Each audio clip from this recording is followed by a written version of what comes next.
ഇടുക്കി എഴുകുംവയലിൽ അച്ഛനെയും അമ്മയെയും കൊലപ്പെടുത്തിയ സംഭവത്തിൽ മകന്റെ വിചിത്രമൊഴി. ദൈവസന്നിധിയിലേക്ക് അയക്കാൻ വെളിപാടുണ്ടായെന്നും ഇതേ തുടർന്നാണ് മാതാപിതാക്കളെ കൊലപ്പെടുത്തിയത് എന്നുമാണ് മകൻ അജീഷിന്റെ മൊഴി. ഇന്നലെ രാത്രിയാണ് പാറത്തറയിൽ ആന്റണി, ഭാര്യ വത്സമ്മ എന്നിവരെ മകൻ അജീഷ് കുത്തിക്കൊലപ്പെടുത്തിയത്. അജീഷ് ലഹരിക്ക് അടിമ എന്നാണ് വിവരം.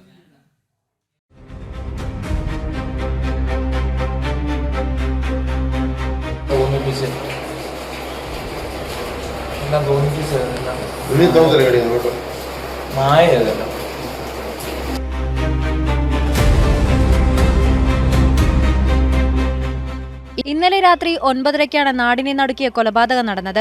ആന്റണിയെയും ഭാര്യ വത്സമ്മയെയും മകൻ അജീഷ് കുത്തിക്കൊലപ്പെടുത്തുകയായിരുന്നു. വത്സമ്മയുടെ കഴുത്തിലും ആന്റണിയുടെ നെഞ്ചിലും വയറ്റിലും മാരകമായി കുത്തി പരിക്കേൽപ്പിച്ചു. തുടർന്ന് ചിത്രങ്ങൾ പകർത്തി വിദേശത്തുള്ള സുഹൃത്തായ വൈദികന് അയച്ചു നൽകുകയായിരുന്നു. ഇയാൾ വിവരം അറിയിച്ചതിനെ തുടർന്ന് ആളുകൾ വീട്ടിലെത്തുകയായിരുന്നു. ഇവിടെ നേരത്തെ ഇരുന്നൊരു കൊച്ചച്ഛൻ, അദ്ദേഹം ഇപ്പം പാരീസിലാണ്.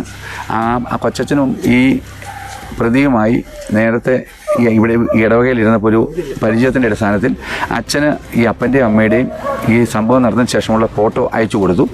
അച്ഛനത് പെട്ടെന്ന് സംശയം തോന്നി. പെട്ടെന്ന് ഇവിടുത്തെ വികാരി അച്ഛന് അത് ഫോട്ടോ കൈമാറി. അതിലവൻ പറഞ്ഞത് അപ്പനെയും അമ്മയും ദൈവം വിളിച്ചു, അമ്മ പറഞ്ഞു വിട്ടു, ആ വല്യമ്മയെ പറഞ്ഞു വിടണ്ട എന്ന് പറഞ്ഞു. അതുകൊണ്ട് വല്യമ്മയെ പറഞ്ഞു വിട്ടിട്ടില്ല എന്നാണ് പറഞ്ഞത്. അവൻ നോർമലല്ല. കൊലപാതകം നടന്ന സമയം ആന്റണിയുടെ രോഗിയായ മാതാവും വീട്ടിലുണ്ടായിരുന്നു. എന്നാൽ ഇവർ ഉറങ്ങുകയായിരുന്നതിനാൽ സംഭവം അറിഞ്ഞില്ല. ലഹരിക്കടിമയായ അജീഷിനെ ഏതാനും നാളുകൾക്ക് മുമ്പ് ഡി അഡിക്ഷൻ സെന്ററിൽ അഡ്മിറ്റ് ചെയ്തിരുന്നു. ഇതിന്റെ വൈരാഗ്യം മാതാപിതാക്കളോട് ഉണ്ടായിരുന്നതായാണ് സൂചന. ഇതുമായി ബന്ധപ്പെട്ട് നിരന്തരം വീട്ടിൽ പ്രശ്നങ്ങളും ഉണ്ടായിരുന്നു. വിശദമായി ചോദ്യം ചെയ്താലേ പ്രതി ക്രൂരകൃത്യത്തിലേക്ക് നയിച്ചിട്ടുള്ള കാരണം വ്യക്തമാക്കൂ. അജീഷ് പരസ്പര വിരുദ്ധമായി സംസാരിക്കുന്നതും അന്വേഷണത്തിന് വെല്ലുവിളിയാകുന്നുണ്ട്.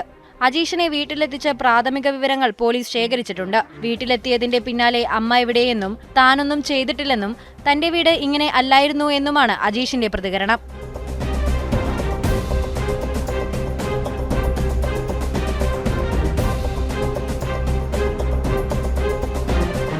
പ്രാഥമിക തെളിവെടുപ്പ് നടത്തിയ ശേഷം പ്രതിയെ കോടതിയിൽ ഹാജരാക്കി. പ്രതിയുടെ രക്തസാമ്പിളുകൾ പരിശോധനയ്ക്കായി അയച്ചിട്ടുണ്ട്. പോസ്റ്റ്മോർട്ടത്തിനായി ആന്റണിയുടെയും വത്സമ്മയുടെയും മൃതദേഹങ്ങൾ ഇടുക്കി മെഡിക്കൽ കോളേജിലേക്ക് മാറ്റി. ജനം, ഇടുക്കി.